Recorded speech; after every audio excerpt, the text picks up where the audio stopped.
Welcome everyone, this is a bit of a tutorial as to how to use the laser cutter to engrave or raster some images or text onto a piece of timber that you might choose to use for your project. So first of all, what we're going to do is down in the bottom menu bar here is we're going to open up Adobe Illustrator, which I've preloaded. Sometimes it takes a little bit of time to load, so I've preloaded that one there. And usually up in the top here we can go to File and Open Recent. It's usually one of the files that has been recently used. In fact, it's not there at the moment, so we need to open up the laser template by going to File, Documents. Under Kennedy there, you should be able to find the laser page template. Double click on that to open the template up. Now this white space here is set to a certain size so that it represents the laser cutter bed. That size there of that honeycomb shape, which is roughly 600 by 300 millimeters high there. What we then need to come through and do is work out, well, first of all, what am I engraving it on? And this piece of timber I've got here, if I push it up to those rulers there, I can see that it is 565 millimeters long and 90 millimeters wide. So what I need to do is to put a rectangle in here that represents that size. So width there, 565, and a height of 90. I'm going to click on the 2D selection tool, drag that up into the top corner, and that will show me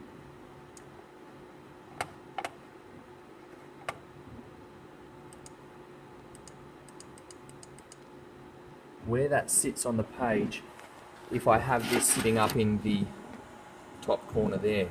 Now at the moment, that laser head is sitting a little bit too low for that piece of timber. So what I need to do is come through here, and on number 6 there, we're going to press focus, which then allows me to use the arrow keys to drop that down. The bed drops away, and I just want that piece of timber to be able to fit under there nicely without having to push it out of the way.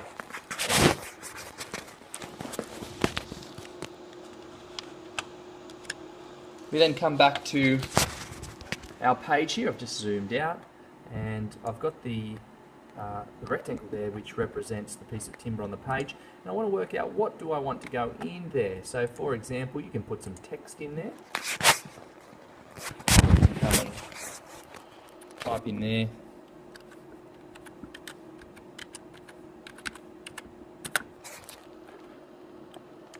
Change the font size so that you can see it, and we've got the word Inabara there. Again, choose the 2D selection tool and you should be able to move that about the page. I'm going to put that roughly in the center. Where is the center? Well, there's our little markers there. I'll drop that a little bit lower, and what I'll do is I'll put the Inabara logo in there with it.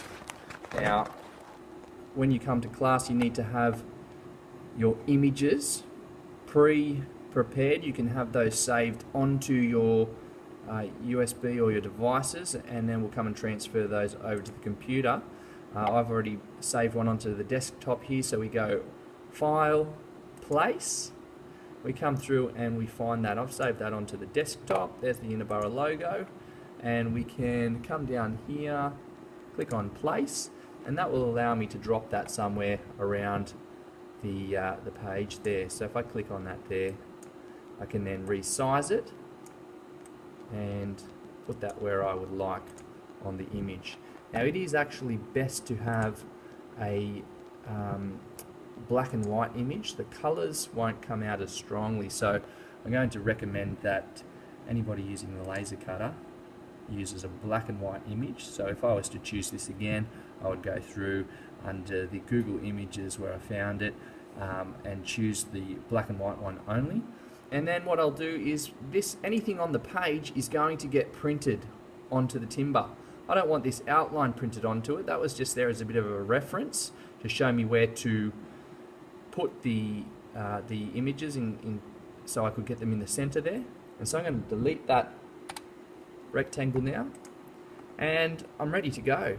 So I can go up now to File and choose Print. So we choose Print just like we would for a printer, and we're going to go to Setup. We've got a range of options that we need to move through. First of all, make sure Epilog Mini 24 has been selected. That's the model of the laser cutter that we use at school here. And under Preferences, this dialog box comes up here. We've got three options: raster, which is engraving; vector, which is cutting; or combined, which is when we want to do some engraving and cutting in the same operation. We're only using engraving today, so I'm going to select that one there. I want to make sure that autofocus has been selected, and that means that whatever's on my page or my laser template that I had before, and where it is in location to that white space, it will print exactly there in location to the timber that I have placed inside the machine. So because I had mapped out the size of that timber with that rectangle and placed the logo and the text in the center of that there, that's where it will print, because I have autofocus set there. The last thing I need to do is choose the speed and the power, and we get those from the book that sits by the computer here. We're going to be concerned with using wood, and we're going to go the best quality, which is 600 dpi for raster and or engraving, and the speed and power, as you can see there, speed needs to be set at 60 and power at 100. This one here gives us the different speed, power and frequency if we're cutting. Today we're just concerned with this one here, 60 and 100. Now they are the suggested settings, so I'm going to go with those. 60 speed, power 100. The stronger the power, the darker the burn, and the slower the speed, the darker the burn as well, because it allows the laser to sit on the timber for a little bit longer, which means that it burns it more. To make it less dark, or so it doesn't burn so much, we can increase the speed and drop the power. But these are the suggested settings for what we're doing. Once that's been set up, we click OK, print, and print. And what will happen is, we've missed it here, but this little light here which says data flashes, and that tells us that the printer has received that data. You can see here we've got job 1, laser page. That's the file name that I've given this here. And I can now come through, close the lid. The lid will not, the laser will not work unless the lid is closed. What I usually do is turn the pointer on to begin with by hitting this button here. That way I can see where the laser is going to cut, and then I hit go. To begin with, I usually just lift the lid up a little bit so that the laser won't work, and I can just check as that starts that it's cutting in the right spot. And as I look there, I can see, yes, that is cutting in the center of the timber, and so I'd be happy to proceed with that. So we come through and stop that, close the lid. I'll come through and reset that, and then I'm pretty satisfied to go now, so I'm going to hit that again.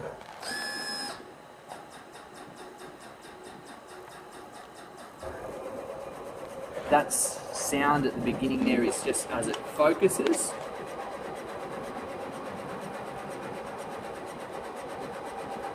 and now we're in action, and you can see the text at the top of our logo that it's burnt in there, and then it starts on the actual logo itself.